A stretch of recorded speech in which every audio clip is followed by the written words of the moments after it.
மதுரைக்கு அருகில் ஒரு சின்ன கிராமத்தில் ராமு ராஜலட்சுமின்னு ஒரு தம்பதிகள் இருந்தாங்க. திருமணமாகி பல வருடங்களாக அவங்களுக்கு குழந்தையே இல்லை. பல நாள் கழித்து வேண்டாத வயதில் ஒரு குழந்தை பிறந்திருக்கு. அவள் பெயர் தான் சுமதி. சுமதிக்கு 10 வயதாக இருக்கும்போதே அவங்க அப்பா தவறிட்டார். அதற்கு பிறகு அம்மா தான் எல்லாமே அப்படிங்கிற நிலைமைக்கு சுமதி வந்துட்டா. அப்பா இருந்ததும் அங்கே இருக்க பிடிக்காமல் பிழைப்பை பார்க்க சென்னைக்கு வந்துட்டாங்க அம்மா. சுமதியின் அம்மா நல்ல நாட்டுப்புற பாடல்கள் பாட தெரிஞ்ச ஒரு நல்ல பாடகி. சென்னைக்கு வந்து பல இடங்களில் நாட்டுப்புற பாடல்கள் பாடினாலும் அவருக்கேற்ற மதிப்போ பணமோ அங்கே எங்கேயுமே கிடைக்கல. ஆனால் சுமதி அம்மா வாழ்ந்த கிராமத்தில் அவங்களோட பாட்டை யாரும் மதிக்கவில்லை என்றாலும் அவங்களோட சமையலை சாப்பிட்டு புகழாதவங்க யாருமே இல்லை. அப்போ சுமதி அம்மா ராஜலட்சுமிக்கு ஒரு யோசனை தோணுது.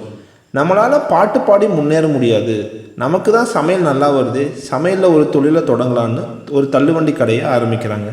சென்னையில் ஒரு முக்கியமான இடத்துல தள்ளுவண்டி கடை ஆரம்பிக்கிறாங்க. காலையில் டிஃபனில் இருந்து நைட்டு சாப்பாடு வரைக்கும் எல்லாமே ரெடி பண்ணி கொடுக்குறாங்க. அந்த இடத்துல நல்ல வியாபாரம் ஆகுது, பணமும் கணிசமாக சேர்ந்துட்டே இருக்குது. ஆனால் ராஜலட்சுமிக்கு தன்னோட லட்சியத்தை அடைய முடியலையேன்னு வருத்தம் இருந்துகிட்டே இருக்குது. அம்மாவும் மகளும் ஃப்ரீயாக இருக்கிற நேரம் பார்த்து தன்னோட நாட்டுப்புற கலையை தன்னுடைய மகளுக்கு சொல்லி கொடுக்குறா. சுமதி நல்லா வளர்ந்துட்டா. ராஜலட்சுமிக்கு இன்னொரு பயம், நம்மளோட காலம் முடியறதுக்குள்ளே சுமதிக்கு ஒரு நல்ல வரன் கிடைக்கணும்னு. சுமதி ஒரு பேரழகின்னு கூட சொல்லலாம். ஏதாவது ஒரு ஆண்கள் அவளை கடந்து போனால் அவளை நின்று பார்க்குற அளவுக்கு ஒரு அழகான பெண் தான் சுமதி. சில மாதங்களுக்கு பின்பு சுமதிக்கு திருச்சியிலிருந்து ஒரு வரன் வருது. புதன்கிழமை மாலையில் பெண் பார்க்கறதுக்காக சுமதி வீட்டுக்கு மாப்பிள்ளை வீட்டிலேருந்து வர்றாங்க. அந்த மாப்பிள்ளை பெயர் பார்த்திபன். மாப்பிள்ளை மெட்ராஸில் மெட்ரோவில் வேலை செய்கிறார். சுமதி மாப்பிள்ளை வீட்டை நமஸ்காரம் செய்கிறாள். மாப்பிள்ளை பார்த்திபனை ஓரக்கண்ணால் பார்த்தாள். மாப்பிள்ளை மாநிறம்தான், வாட்ட சாட்டமானவன் அல்ல. அந்த சமயத்தில் அவளை ஆட்கொள்ள வந்த ஒரு தெய்வமாகவே தோன்றினான் அவன். எனக்கு ஒரே பொண்ணு, ஏதோ என்னால் முடிஞ்ச அளவுக்கு நான் சீரெல்லாம் செய்கிறேன் என்கிறாள் சுமதியின் தாய். பார்த்திபனின் தாய், நான் ரொம்ப வெளிப்படையாக சொல்கிறேன், எங்களுக்கு பொண்ணை ரொம்ப பிடிச்சிருக்கு. ஆனால் நீங்கள் போட்டிருக்கிற இந்த 10 பவுன் எங்களுக்கு பத்தாது. எங்கள் பையன் மெட்ரோவில் வேலை செய்கிறான், அதனால் அவளுக்கு ஒரு 20 பவுன் நகை போட்டு அனுப்பிவிடுங்க. எங்களோட குடும்ப உறுப்பினர்கள் ரொம்ப வசதியானவங்க, அதனால் பையனுக்கு ஒரு நல்ல ட்ரெஸ்ஸாக தைக்கணும். அதுக்கு ஏற்ற காசை நீங்கள் பையனுக்கு பார்த்து கொடுத்துருங்க. இந்த நிபந்தனை எல்லாம் உங்களுக்கு ஓகே அப்படின்னா நம்ம கல்யாணத்தை ஏற்பாடு செய்யலாம் என்று பார்த்திபனின் தாய் கூறுகிறாள். சுமதியின் தாய் அனைத்தையும் ஏற்றுக்கொண்டால் திருமணமும் நடந்து முடிந்துவிட்டது. சுமதியின் தாய் ராஜலட்சுமி தன் உறவினர்கள் தெரிந்தவர்களிடம் என அனைவரிடமும் கடனை வாங்கினாள். ஆனால் அவர்கள் கேட்ட 20 பவுன் நகையை செய்ய முடியவில்லை. திருமணம் முடிந்த அன்று மாமியாக்காரி கண்டிப்பாக சொல்லிவிட்டாள், இதோ பாரு பொண்ணு, நாங்கள் இப்போ கூட்டிகிட்டு போகிறதா இல்லை என்ன பண்ணுறது? அப்பா இல்லாத பொண்ணு வேற, வருஷ சீரெல்லாம் உங்ககிட்ட எதிர்பார்க்க முடியாது. நான் கேட்ட 20 பவுனோட உன்னோட பொண்ணை கூட்டிகிட்டு வந்து திருச்சியில் விட்டுட்டு போ என்று மாமியார் கூறியதும் தன் தாயின் பின்னாலே சென்றான் பார்த்திபன். இன்பமயமான எதிர்காலத்தையும் ஆசை கனவையும் உருவாக்கி மகிழ்ந்து கொண்டிருந்த சுமதியின் கற்பனை நொடியில் சரிந்துவிட்டன. தன்னிடம் ஆசையோடு ஜாடையாவது காட்டிவிட்டு போவான் என்று நெஞ்சம் படபடக்க எதிர்பார்த்த அவளுக்கு பார்த்திபனின் ஏமாற்றத்தை அளித்தான். அதன் பிறகு அம்மா வாங்கின கடன்களுக்கு வட்டி குட்டியெல்லாம் போட்டு கடையை மூடும் நிலைமை வந்துவிட்டது. சுமதியின் புகுந்த வீட்டிலிருந்து பதில் எதுவும் இல்லை. போட்ட கடிதங்களுக்கு மறுகடிதம் எதுவும் வரவில்லை. கடைசி முயற்சியாக ராஜலட்சுமி நேரடியாக திருச்சிக்கு சென்று சம்மந்தியம்மாள் காலில் விழுந்தாவது பெண்ணிற்கு வாழ்வு கொடுக்க வேண்டும் என்ற ஆவேசம் ராஜலட்சுமிக்கு. ராஜலட்சுமி எவ்வளோ கெஞ்சியும் பார்த்திபனின் அம்மா மனம் இறங்கவில்லை. சுமதி வாழணும்னா சங்கிலியோடு வரணும், இல்லைன்னா பார்த்திபனுக்கு வேற இடத்துல பொண்ணு பார்த்துடுவோம் என்று எச்சரித்து அனுப்பினாள். அம்மா திருச்சிக்கு சென்று விட்டு வந்ததும் என்ன நடந்தது என்பதை கேட்க தயக்கமாக இருந்தது சுமதிக்கு. மகளை பார்த்ததுமே அவளுக்கு துக்கம் பீரிட்டது. அவளை அணைத்து கொண்டு சிறு குழந்தை போல் என் கண்ணை நானே குத்திட்டேனமா என்று துடிதுடித்து அழுதாள் ராஜலட்சுமி. 1 வருடங்கள் பசியிலும் பட்டினிலும் பறந்து விட்டன. இதற்கிடையில் பார்த்திபனுக்கு வேறு பெண் பார்க்கிறதற்காக தகவலும் சுமதிக்கு வந்தது. ராஜலட்சுமி இட்லி கடையில் வாடிக்கையாளராக ஒரு வக்கீல் சாப்பிடுவார். அவர் மூலம் ஒரு பெரிய வீட்டில் சமையல்காரியாக வேலை கிடைத்தது.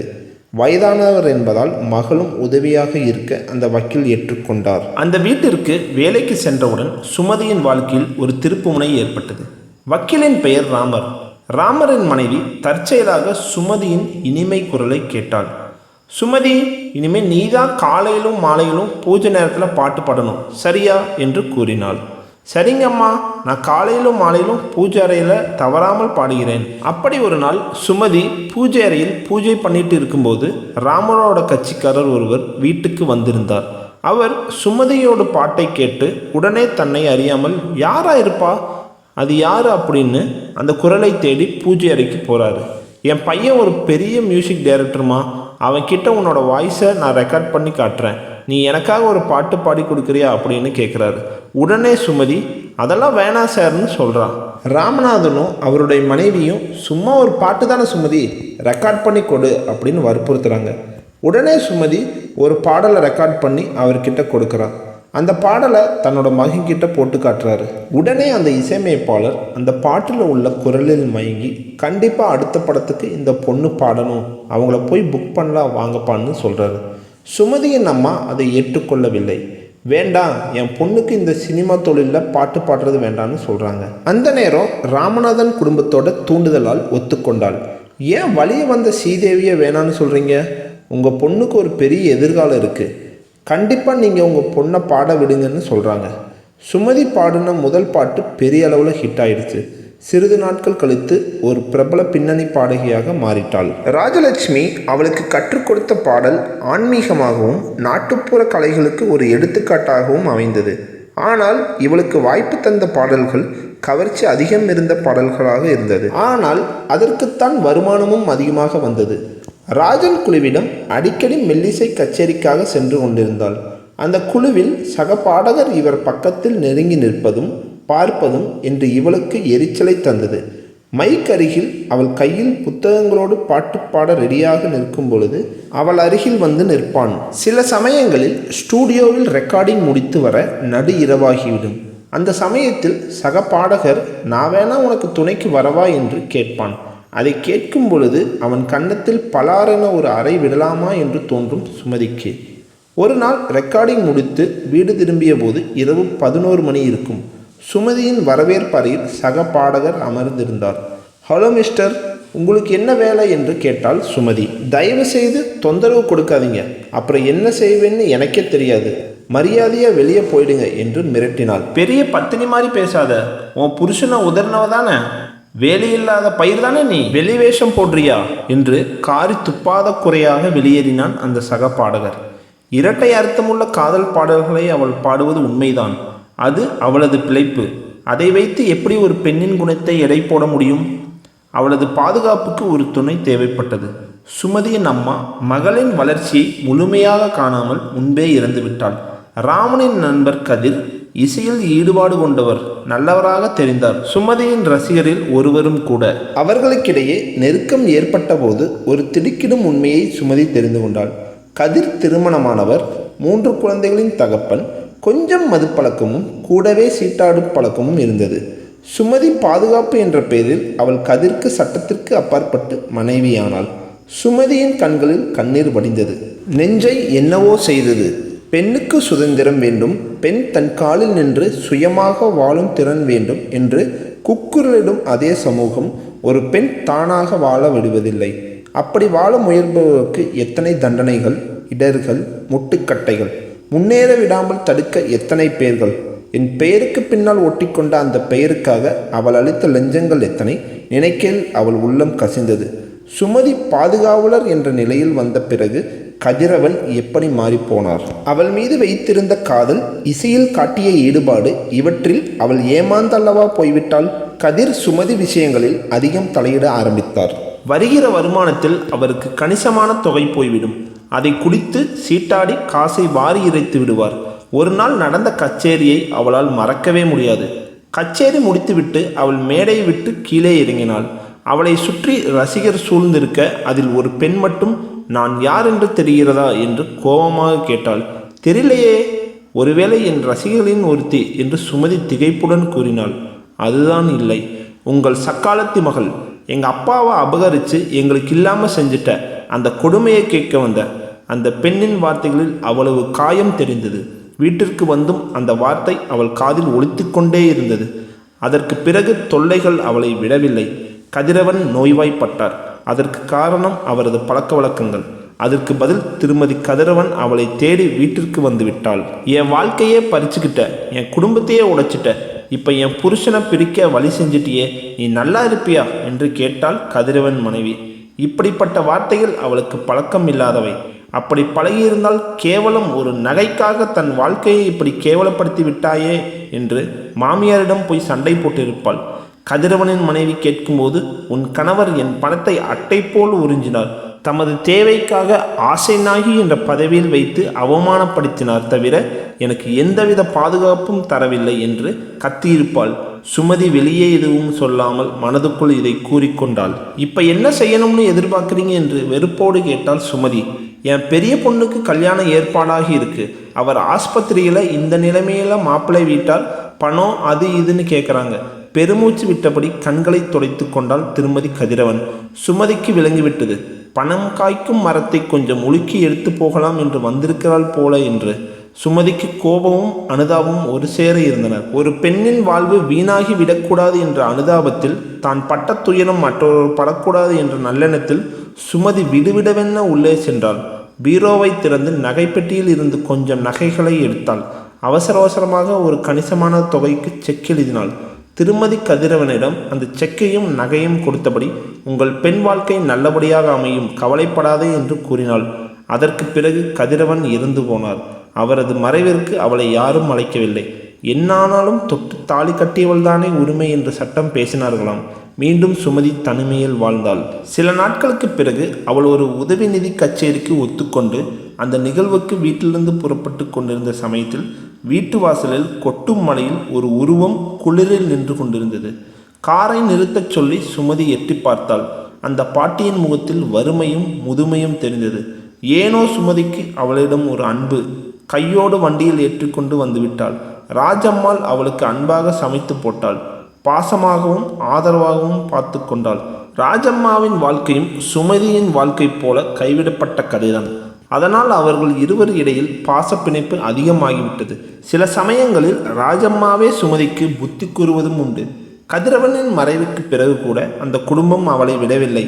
எந்த உரிமையில்லை என்று கூறினார்களோ அந்த உரிமையின் அடிப்படையில் அவளை மீண்டும் அவர்கள் பணம் கேட்க ஆரம்பித்து விட்டனர். இப்படி நீ அடிக்கடி கொடுத்துக்கிட்டே இருந்தால் கடைசியில் உனக்குன்னு ஒன்றுமே இல்லாமல் போயிடும் என்று ராஜம்மாள் கூறினாள். இப்படித்தான் ஒரு நாள் திருமதி கதிரவன் 3வது பெண் திருமணத்திற்காக பணம் உதவி கேட்டு வந்தபோது சுமதி உதவினாள். உடனே ராஜம்மாவிற்கு கோபம் வந்துவிட்டது. இப்படித்தாம்மா, நானும் என் புருஷன் எனக்கு சம்பாதிச்சு வச்சதெல்லாம் என் அண்ணன் குடும்பம் என் அக்கா குடும்பம்னு வாரி இறைச்சிட்டேன், இப்போ என்ன கதியில் இருக்கேன்னு பாரு என்று கடிந்து கொண்டாள். நான் வீட்டு வேலைக்காரி தானே, இதெல்லாம் சொல்கிறேன்னு தப்பாக நினச்சிக்காதீங்க. உங்களை என்னோட பெத்த மகள் போல என்னை அறியாமலே பாச வச்சிட்டேன் என்றாள். உணர்ச்சி பொங்க அவள் கண்களில் கண்ணீர் கசிந்தது. சுமதி மட்டும் என்ன, அவளது அன்புக்கு ஒரே ஒரு உண்மையான உயிர் இங்கே துணையாக இருக்கிறது என்று நிம்மதி அவளுக்கு. சுமதிக்காக வரவேற்பறையில் 2 வாலிபர்கள் காத்திருந்தனர். அவர்கள் முகத்தை பார்த்த உடனே சுமதிக்கு ஒரே அதிர்ச்சி. இந்த முகத்தை நம் வாழ்வில் எங்கேயோ பார்த்திருக்கோமே, எங்கே எங்கே என்று சிந்தித்து கொண்டே இருந்தாள். வந்தவர்கள் ஒருவன் சற்று தயங்கி, நான் யார் தெரியுமா என்றான். சுமதி, உங்களை யாருன்னு தெரியலையே, நீங்கள் யார் என்று கேட்டாள். என் பேர் ராமன், இவன் பேர் லட்சுமணன், நாங்கள் உங்கள் பிள்ளைகள் தான். உடனே சுமதிக்கு அதிர்ச்சி. நாங்கள் பார்த்திபன் பிள்ளைகள், அப்பா எல்லா விவரமும் சொல்லிவிட்டார், அதனால தான் உங்களை பார்க்க வந்திருக்கோம். சுமதி இதை கேட்டவுடன் பிரமித்து போய் நின்றாள். இப்போது எல்லாம் அவளுக்கு புரிந்து விட்டது. அன்று நகைக்காக அவளை திரும்பி பாராமல் ஓடிய அதே மனிதன் இன்று அவள் வீசப்போகும் பணம் என்ற எலும்பு துண்டை பொறுக்கி வர பிள்ளைகளை ஏவியிருக்கான். எவ்வளோ பெற்றுவிட்ட பிள்ளைகளை அவளை சொந்தம் கொண்டாடி கொண்டு ஓடி வந்திருக்கிறார்கள். என்ன உலகம்! பணம் என்றால் பிணம் கூட வாய்த்திருக்கும் என்பார்களே, அது உண்மைதான போல. சுமதி உடல் கோபத்தில் ஆடியது. தயவு செய்து போய்விடுங்கள், இல்லையென்றால் காவல்காரனை கூப்பிட்டு கழுத்தை பிடித்து தள்ளிவிடுவேன் என்று கூச்சலிட வேண்டும் போன்ற ஆவேசம் இருந்தது. ஆனால் வழக்கமான அவளது நல்ல குணம் அவளையும் மீறி ஆட்கொண்டது. ரொம்ப சந்தோஷம், உங்கள் அப்பா கிட்ட சொல்லுங்க நான் வசதியாக இருக்கேன்னு. அதை தெரிஞ்சுதான் அப்பா அனுப்பியிருக்காரு. சுமதி திகைத்து போனாள். எதுக்கு என்று மெதுவாக கேட்டாள். நாங்கள் +2 முடிச்சிருக்கோம், எங்களுக்கு இன்ஜினியரிங் காலேஜில் இடம் கிடைச்சிருக்கு. ரொம்ப சந்தோஷம்ப்பா, அதுக்கு நான் என்ன செய்யணும்னு என்று கேட்டாள் சுமதி. கல்லூரியில் சேருவதற்கு பணம் தேவைப்படுகிறது என்று இழுத்தான் ராமன். அப்பா உங்ககிட்ட கேட்டு வாங்கிட்டு வர சொன்னார். என்னானாலும் உங்கள் பெரியமாடா, கேட்டவுடனே கொடுத்துடுவா, ரொம்ப நல்லவன்னு சொல்லி அனுப்புனாரு என்று தைரியமாக ராமன் பேச்சை முடித்தான். சுமதிக்கு வெறுப்பிலும் சிரிப்பு வந்தது. நல்லவளாமேனா? நல்லவளாய் இருந்த என்னை ஏன் உங்க அப்பா நகைக்காக விட்டு சென்றான் என்று கத்தி கேட்கணும் போல் இருந்தது. இவர்களெல்லாம் மனிதர்களா? காலத்துக்கு தகுந்தபடி மனதை மாற்றிக்கொள்ளும் பச்சோந்திகள் என்று மனதுக்குள் குமரிக்கொண்டாள். என்னுடைய எதிர்காலத்தையே பாழாக்கி தன் காலில் போட்டு மிதித்தவன்தான் உன் அப்பா. அவன் பெற்ற பிள்ளைகளுக்கு நான் எதற்காக உதவணும்? சுமதிக்கு நெஞ்சில் ஆயிரம் கேள்விகள் எதிரொலிக்கப்பட்டன. ஆத்திரம் நெஞ்சிலே எரிமலையாக குமைந்தது. எப்படியாவது நீங்கள் உதவணும், இல்லாட்டி எங்கள் எதிர்காலமே பாழாகிவிடும். தயவுசெய்து உதவுங்கள் என்றான் லட்சுமணன். அப்பாவால் முன்ன போல வேலை செய்ய முடியல. கம்பெனியில் ஆள் குறைப்பு செய்கிறாங்க. அதனால் இன்னும் 3 வருஷம்தான் வேலை இருக்கும். எப்படியாவது எங்கள் கல்விக்காக நீங்கள் தான் உதவணும். காலில் விழுந்தார்கள் ராமனும் லட்சுமணனும்.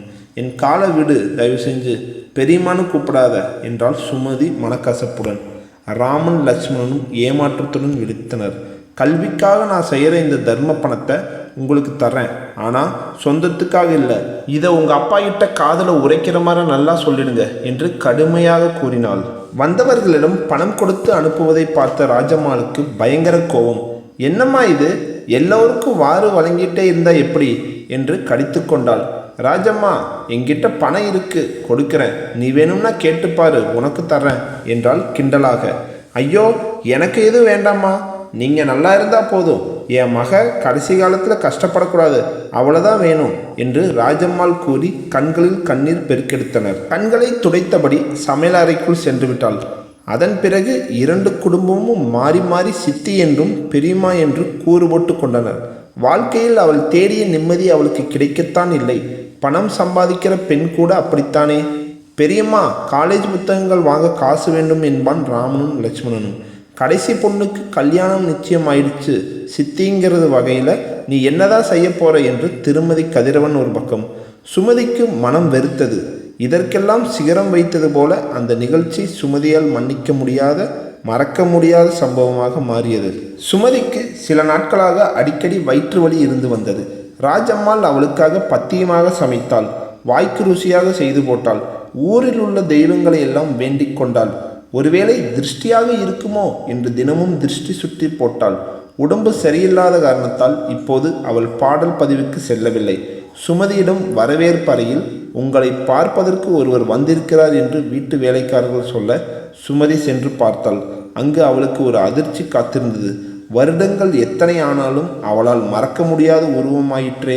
வயதும் இயலாமையும் அவனது தோற்றம் மாறியிருந்தன என்றாலும் அவன் அவளை தொட்டு தாலி கட்டிவிட்ட பிறகு அம்போ என்று விட்டு சென்ற அதே பார்த்திபன் தான் என்பதை யாருமே மறக்க முடியாது. அப்போது பார்த்ததை விட உடல் ஊதிப்போய் இருந்தது. மாநிறம் போய் பழுப்பு நிறமாக இருந்தான். சுமதி சௌக்கியமா என்று பற்களை காட்டியபடி உரிமையோடு உள்ளே வந்து அமர்ந்தான் பார்த்திபன். அப்படி யாரும் இங்கு இல்லை, தயவுசெய்து வெளியே போகலாம். கண்களில் கோபம் தெரிய உரக்க கத்தினாள் சுமதி. அப்படி சொன்னா எப்படி? உன்னை நான் ஊரறிய திருமணம் செய்தவன். இப்ப நான் சுமதி கதிரவன், பார்த்திபன் இல்லை. கோபமாக பேசினாள் சுமதி. தெரியுமே, அதெல்லாம் வேற விஷயம், அதுதான் முடிஞ்சு போச்சே. இங்கே பாரு சுமதி, அதெல்லாம் முடிஞ்சு போன கதை, பழசெல்லாம் மறந்துடுவோம். இப்போ அம்மாவும் இல்லை, உனக்கு ஒரு துணை வேணும். பேசாமல் எங்கள் கூட வந்துடு. அவளும் ரொம்ப நல்லவ. அக்காவை அழைச்சிட்டு வாங்க, நம்ம சாப்பிட்ற கூழோ கஞ்சியோ கொடுக்கலான்னு சொல்கிறா. எனக்கு எந்த வீட்டு கூழு வேண்டாம், தயவுசெய்து வெளியே போங்க என்றாள் சுமதி. அதுவரை மரியாதையாக பேசிக்கொண்டிருந்த சுமதி வெளியே போறியா இல்லையா என்று காளியை போல் கோவப்பட்டு பேசினாள். போன்னு சொன்ன அப்புறம் எனக்கு என்ன இங்கே வேலை? என்னவோ இந்த நாட்டு பொண்ணு நம்ம சாஸ்திர சம்பிரதாயத்தை உதரமாட்டான்னு நினச்சேன். கல்லானாலும் கணவன், புல்லானாலும் புருஷனாக இருப்பேன்னு நினச்சேன். ஆனால் நீ வெக்கங்கெட்டவளே, இப்போதானே தெரிஞ்சது. அவசரமாக எழுந்து வெளியேறினான் பார்த்திபன். சுமதி வெகு நேரம் விசும்பி அழுது கொண்டிருந்தாள். அவளை அத்தகைய வெக்கங்கெட்ட நிலைக்கு ஆளாக்கி விட்டானே. அவளையே திரும்பி குற்றம் சாட்டுகிறானே. அவளிடம் வெக்கங்கெட்ட சொந்தம் கொண்டாட வந்தவன் அவளை ஏசுகிறான். ராஜம்மாள் சொன்னால், குறைக்கிற நாய் கடிக்காது. நீங்கள் வீணா மனசை புண்படுத்திக்காதீங்க. உங்கள் உடம்பு ஏற்கனவே கெட்டு போயிருக்கு, மனசையும் கெடுத்துக்காதீங்க. சாப்பிட வாங்கம்மா என்று கூப்பிட்டாள். அவள் மனப்புண்ணுக்கு ஆறுதலாக இருந்தது அவள் வார்த்தைகள். அதற்கு பிறகும் அவளுக்கு தொல்லைகள் ஓயத்தான் இல்லை. மீதமுள்ள பங்களா, ரொக்கம், சில நகைகள், இவையெல்லாம் ராஜம்மாளின் பிடிவாதத்தால் மிஞ்சுகின்றன. லட்சுமணன் மிக அவசரமாக அவளிடம் ஓடி வந்தான். பெரியம்மா, அப்பாவுக்கு அவசரமாக ஒரு ஆப்ரேஷன் செய்யணுமா, அம்மா உங்ககிட்ட பணம் வாங்கிட்டு வர சொன்னான். என்ன உரிமை? அம்மா வாங்கி வர சொன்னாலாமே. கோபம் உச்சிக்கு சென்றது சுமதிக்கு. உங்கள் அம்மா கிட்ட தான் தாலி செயின் இருக்குமே, அதை விற்க சொல்லி ஆப்ரேஷன் பண்ண கட்ட சொல்லு என்று கோபமாக பேசினாள் ராஜம்மாள். அதை அப்பவே அம்மா வித்துட்டா. லட்சுமணன் கண்கள் கலங்கின. சுமதியும் கலங்கி போனாள். விற்க மாட்டாளா? ஒரு பெண்ணின் வாழ்க்கையை நகைக்காக உங்கள் அப்பா விட்டுட்டு போயிட்டாரு, அப்படித்தான் நடக்கும் என்றாள் ராஜம்மாள் மறுபடியும்.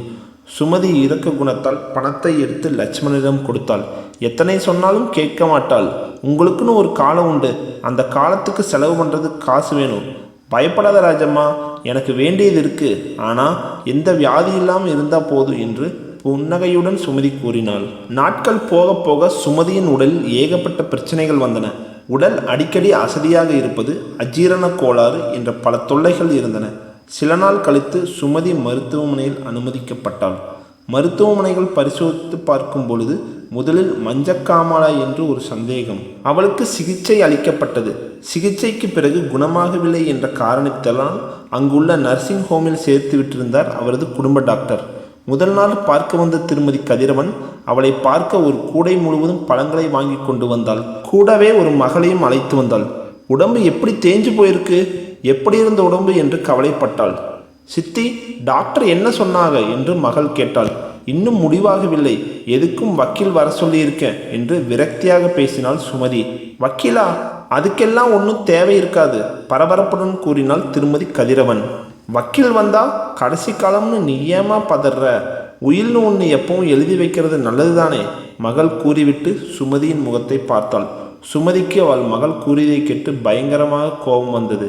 அவள் உடலை பற்றி கேட்க வந்தார்களா அல்லது உயிலை பற்றி கேட்க வந்தார்களா? இவர்கள் மனிதர்கள்தானா என்று மனதுக்குள் புலம்பிக் கொண்டாள்.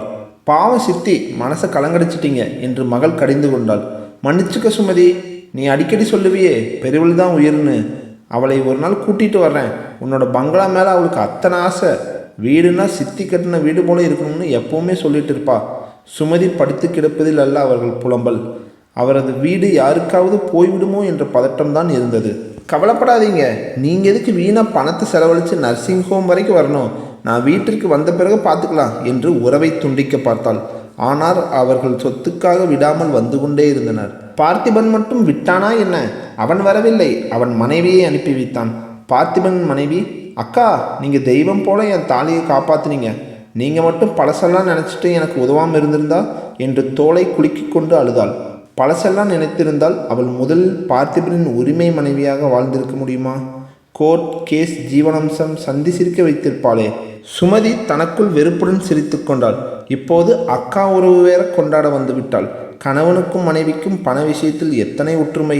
இதுவே சுமதியிடம் பணம் இல்லாமல் இருந்து அவர்கள் வீட்டு படியேறி போய் உரிமை பிரச்சனை எழுப்பியிருந்தால் இந்த பார்த்திபனின் மனைவி உரிமை மாறிப்போயிருக்காதா?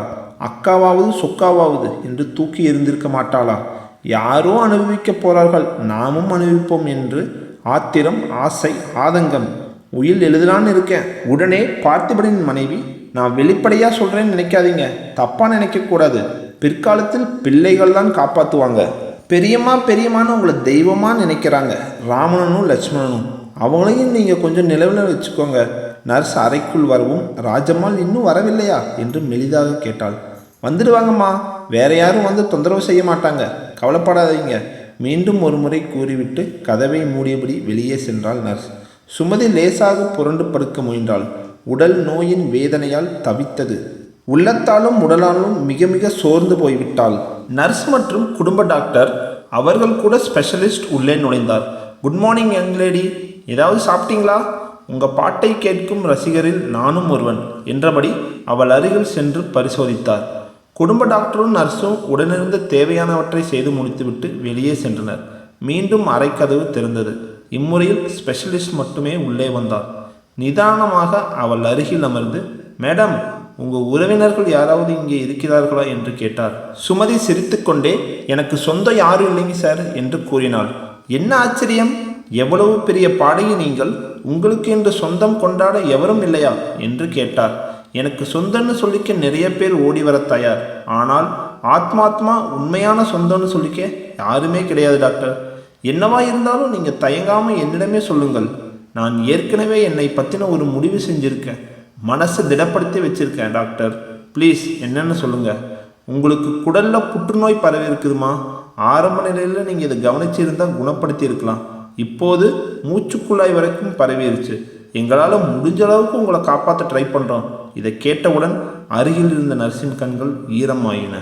உங்களுக்கு இப்போ என்ன செய்யணும்னு தோணுதோ, எங்கே போகணும்னு தோணுதோ போயிட்டு வாங்க என்று டாக்டர் கூறினார். டாக்டர், எனக்கு என்னோடய வீடு வரைக்கும் போயிட்டு வரணும்னு ஆசையாக இருக்குது. தாராளமாக நீங்கள் போகலாம், ஆனால் தகுந்த உதவியோட காரில் தான் போகணும். அப்புறம் எது வேணாலும் நீங்கள் சாப்பிட்லாம். நர்ஸ் பரிதாபமாக அவளை பார்த்தாள். எப்படி இருந்த இந்த அம்மா பார்க்க கவர்ச்சியாகவும், காதில் வைரமும் மூக்கில் வைரமும் தலை நிறைய மல்லிகைப்பூவும் சூடிக்கொண்டு பட்டுப்புடவையில் அழகாக தெரிவாள். இப்போ கன்னங்கள் குலைஞ்சு கன்னம் உள்ளே போய் பரிதாபமாக இருக்கிறாள். என்ன நர்ஸ் யோசிக்கிற? பயமா இருக்கா? சுமதி கிண்டலாக கேட்டாள். என்ன நர்ஸ் பதிலையே காணோம் என்று கேட்டாள். அவள் சட்டனை விழித்தது போல, அதுக்கு என்ன, உங்களை எங்கே வேணாலும் கூட்டிட்டு போறேன் என்று புன்னகையுடன் கூறினாள். சுமதி அதிகம் தாமதிக்க விரும்பவில்லை. அவளது குடும்ப வக்கீலை வரவழைத்து உயிலை எழுதி கையெழுத்திடும் போது அவள் மனதில் மாபெரும் திருப்தி எழுந்தது. அவளது உயிர் விவகாரம் உறவு என்று சொல்லி அலைந்து கொண்டிருக்கும் அவர்களுக்கு என்ன தரப்போகிறது? மனதில் சிரித்து கொண்டாள். மாலை ராஜம்மாள் கையில் சிறிது மோர்களி மறைத்து கொண்டு வந்தாள். அம்மா இந்தாங்க, டாக்டர் நர்ஸ் யாருக்கும் தெரியாமல் மறைச்சு கொண்டு வந்திருக்கேன், இதை சாப்பிடுங்க என்று ராஜம்மாள் கூறினாள். அதை கேட்டவுடன் சுமதி சிரித்தாள். என்னம்மா, உடம்பு தேவையில்லையா? முன்னாடி இருந்ததை விட இப்போ ரொம்ப நல்லா தெம்பாக இருக்கிற மாதிரி இருக்கே. இனிமேல் நீ மறைச்செல்லாம் எடுத்துகிட்டு வரணும்னு தேவையில்லை ராஜம்மா. டாக்டர் என்ன வேணுமென்றால் சாப்பிட்டு கொள்ளலான்னு சொல்லிட்டாரு. வாய்க்கு ருசியாக மீன் குழம்பு, புளி சாதம், நீ எது வேணாலும் சாப்பிட்லான்னு சொல்லிட்டாரு. நீ தினமும் எடுத்துகிட்டு வரும்போது இந்த மாதிரி எல்லாத்தையும் எனக்கு பிடிச்ச மாதிரி எடுத்துகிட்டு வா, சரியா என்று கூற ராஜம்மாளுக்கு ஆனந்தம் தாங்க முடியவில்லை. நீங்கள் சொல்கிறதெல்லாம் உண்மைதானா? இப்போ நம்ம வீட்டுக்கு சீக்கிரம் போயிடலாமா என்று கேட்டாள் ராஜம்மா. கண்டிப்பாக வீட்டுக்கு சீக்கிரம் போயிடலாம். வீட்டுக்கு வந்து நம்ம பூஜை அறையில் உட்காந்து ஒரு பாட்டு பாடுவேன். ராஜம்மாள் ஆனந்தம் அளவு கடந்து போய்விட்டது. ஆதரவுடன் அவள் அருகில் அமர்ந்து அவளை தலை கோதி விட்டாள். முகத்தை தடவினாள். எப்படி இருந்த உடம்பு தளதளன்னு இப்போ எப்படி குச்சியாக போயிடுச்சு. இனிமே நான் சமைச்சு போடுறத சாப்பிடணும். வீட்டுக்கு வந்த அப்புறம் கூட ஃபோன் அது இதுன்னு உங்கள் ரசிக கும்பல் வந்தால் நான் பேச விட மாட்டேன். முழுசாக நீங்கள் ரெஸ்ட் தான் எடுக்கணும்னு என்று அன்போடு கூறினாள். சுமதிக்கு ஏதோ துக்கம் நெஞ்சு அடைத்தது. ராஜம்மாள் என்ற ஒரே ஒரு உயிர் மட்டும் அவளிடம் அன்பு செலுத்துகிறது. அம்மா என்ற பாசத்தை இழந்தும் மறுபடியும் அம்மா பாசம் முழுமையாக கிடைப்பது போல் ஒரு ஆனந்தம். அவளிடம் பொய் பேச முடியாமல் உண்மையை உடைத்து சொல்லிவிடுவதுதான் நல்லது. இல்லையால் அந்த அன்பு மனமும் அதிர்ச்சிக்குட்பட்டு விடாதா? ராஜம்மாள் என் மேல் ரொம்ப அன்பு வச்சிருக்கில்ல? இது என்னம்மா கேள்வி? என் மகளைப் போல நினைக்கிறேன். எனக்கு ரெஸ்ட் வேணும்னு ஆசைப்பட்டதில்ல. நிச்சயமா உடம்பு ரொம்ப நொறுங்கி போயிடுச்சு. நல்லா ரெஸ்ட் கொடுத்தா சரியாயிரும். இனிமேல் நிரந்தரமாக ரெஸ்ட் எனக்கு கிடைச்சிடும் ராஜம்மா. இந்த முறை அவளையும் மீறி கண்ணீர் பெருகியது. ராஜம்மாவிற்கு சிறிது நேரம் எதுவும் விளங்கவில்லை. திடீரென புரிந்து கொண்டால் தேம்பி தேம்பி அழ ஆரம்பித்தாள். என் மகளே, நீ என்ன சொல்கிற? ஏ கடவுளே, இந்த சின்ன வயசில் அந்த ஆண்டவனுக்கே பொறுக்காது. மாட்டேன் மாட்டேன், இப்படி நடக்க விட மாட்டேன் என்று பலவாறு அழுதபடி அவளை இருக்க அணைத்து கொண்டாள். அவளது உடல் முழுவதையும் துயரத்தால் குலுக்கியது. ராஜம்மாள் அழுது முடிப்பது நல்லது என்று சுமதி விட்டுவிட்டாள். கண்களை துடைத்து கொண்டு ராஜம்மாள் எழுந்தாள். இதை பாருங்க, உங்ககிட்ட பணம் இருக்குது. பெரிய வெளிநாடுகளுக்கு சென்று உங்கள் வியாதியை குணப்படுத்திடுவோம். இப்போவே அதுக்கு ஏற்பாடு செய்யலாம் என்றால் பிடிவாதமாக. ராஜம்மா, கொஞ்சம் நான் சொல்கிறத கேளு. வெளிநாட்டிலிருந்து தான் டாக்டர் ஏதோ ஸ்பெஷல் மருந்தை வர வைக்க போகிறாரு, பார்த்துக்கலாம் விடு என்று சமாதானப்படுத்தினாள். சரி, நான் கொண்டு வந்த சாப்பாட்டை சாப்பிடுங்க என்று ஆதரவாய் அவள் தோளை சாற்றி கொண்டு டிஃபன் பாக்ஸை திறந்து அதில் ஒரு ஸ்பூனை அள்ளி அவள் வாயில் போட்டாள். அம்மா, என்ன ஒரு சுவை! ராஜம்மா, நாளைக்கு வீட்டுக்கு வருவேன். எனக்கு பிடிச்ச சப்பாத்தியும் குருமாவும் செஞ்சு வைக்கிற, சரியா என்றாள் சுமதி. ராஜம்மாவின் கண்களில் நீர் புரண்டது. பணத்தை வாரி வாரி சம்பாதிக்கும் எஜமானி அவள். ஒரு வாய் உணவிற்காக ஏழை ராஜம்மாளிடம் எதிர்பார்த்து கெஞ்சும் நிலைமை. ஆண்டவா, நீ இரக்கமற்றவன். எத்தனை ஏழைகளுக்கு அள்ளி கொடுத்த ஒரு உயிரை இளம் வயதிலேயே இப்படி ஒரு கொடுமைக்கு ஆளாக்கி விட்டாய். சுமதியும் மனம் லேசா இருந்தது. மெதுவாக ராஜம்மாளை பிடித்து கொண்டு எழுந்து நடக்க முயன்றாள். ராஜம்மா, என் படுக்கறையில் ஒரு மேஜை இருக்கே, அதில் ஒரு டேப் ரெக்கார்டர் வச்சுருக்கேன், தெரியுமா? தெரியும். தினமும் அதில் பாட்டு பாடி ரெக்கார்ட் பண்ணுவீங்களா, அதுதானே? ஆமாம், அதே தான். அதை பூஜை அறைக்குள் எடுத்து வை, நான் வருகிறேன். ராஜம்மாள் எவ்வளவு மறுத்தும் சுமதி கேட்கவில்லை. வீட்டிற்கு வருவேன் என்று ஒரே பிடிவாதமாக இருந்தார். சுமதியை மிக மெதுவாக ஜாக்கிரதையாகவும் யாருக்கும் பார்க்காத சமயம் வீட்டுக்குள் அழைத்து வந்து அமர வைத்தாள் ராஜம்மா. நர்ஸ் ஓடி சென்று கதவுகளை சாத்தினாள். சுமதி மிக சிரமத்துடன் பூஜை அறையில் அமர்ந்தார். பூஜை அறையில் வைக்கப்பட்ட தன் தாய் தந்தையும் வணங்கி கடவுளையும் வணங்கி, தாயே, உன்னை பாட வேண்டிய நாக்கு இப்படி கண்ட காதல் பாடல்களை பாடியதேன்னு என்னைய வெந்து போட்டு சாபம் கொடுத்துட்டியா? ஆனால் நான் உன்னை பற்றி பாடாமல் விடமாட்டேன் என்று பாடலை பாடினார். அம்மா போதும், நம்ம போகலாம் என்றாள் ராஜம்மாள். இனி சுமதிக்கு எதுவும் கவலை இல்லை. மெல்ல எழுந்தாள். அப்பா அம்மா, உங்கள் மக உங்ககிட்ட வருவா.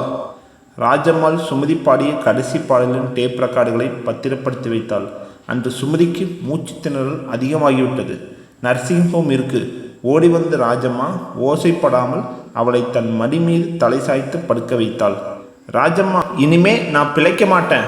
எனக்கு ஒரே ஒரு ஆசை, செய்வியா என்று சுமதி கேட்டாள். சொல்லுங்கம்மா என்று ராஜம்மாள் அழுதாள். உன்னை என் அம்மாவை தான் நினைக்கிறேன். உன் மடியில் தான் என் உயிர் போகணும். எனக்கு அப்புறம் நீ ரொம்ப சுகமாக வாழணும் என்று ராஜம்மாளிடம் சுமதி கூறினாள். ராஜம்மாளுக்கு அதற்கு மேல் கட்டுப்படுத்த முடியவில்லை. மகளை பறி கொடுத்துட்டு என்னால் எப்படிமா சுகமாக வாழ முடியும்? நான் எத்தனை ஆசையாக உன் வீட்டுக்குள்ளே நுழைஞ்சேன். கதறியபடி, சுமதி, நீ சாகக்கூடாது. உன்னை நான் சாக விட மாட்டேன். எனக்கு நீ வேணும் என்று முகத்தோடு முகம் சேர்த்து கொண்டாள். ராஜம்மா, எனக்கு சத்தியம் செய்து கொடு. நீ என் வீட்டை பாதுகாக்கணும், என் சங்கீதத்தை காப்பாற்றணும் என்று பிடிவாதமாக சுமதி கூறினாள். எனக்கு வீடு வாசல் எதுவும் வேண்டாமா என்று ராஜம்மாள் கூறினாள். நீ எவ்வளவு வேண்டான்னு சொன்னாலும் உன்னோட பாசத்துக்கு இந்த சொத்தை மட்டும்தான் என்னால் கொடுக்க முடியும். இதை சொல்லிட்டு இருக்கும்போதே சுமதி ராஜம்மாவோட மடியில் இறந்து போயிட்டா. அதுக்கப்புறம்தான் ராஜம்மாவுக்கு தெரிய வருது எல்லா சொத்தையும் சுமதி இவ பேரில் எழுதியிருக்கான்னு. ராஜம்மாவோட மறைவுக்கு அப்புறம் இந்த சொத்து எல்லாமே ஒரு அநாத ஆசிரமத்துக்கு போகணும் அப்படிங்கிற உயில் எழுதி வச்சிருக்கான்னு தெரிய வருது. கதிரவனோட குடும்பத்துக்கும் பார்த்திபனோட குடும்பத்துக்கும் சுமதி இறந்து போகிற விஷயம் போகுது. அதுக்கப்புறம் தான் அவங்களுக்கு தெரிய வருது சொத்து எல்லாத்தையும் வேலைக்காரி பேரில் எழுதி வச்சுருக்காங்க. அவங்க ரொம்ப அதிர்ந்து போயிடுறாங்க. அவங்க ரெண்டு குடும்பத்துக்கும் அப்போ தான் தெரிய வருது போலியான பாசம் வைத்தால் என்ன ஆகும்னு. சுமதியை ஏமாற்றி காசு வாங்கலான்னு நினச்சாங்க. ஆனால் கடைசியில் அவங்க நடுத்தெருவில் வந்து நின்னது தான் மிச்சம்.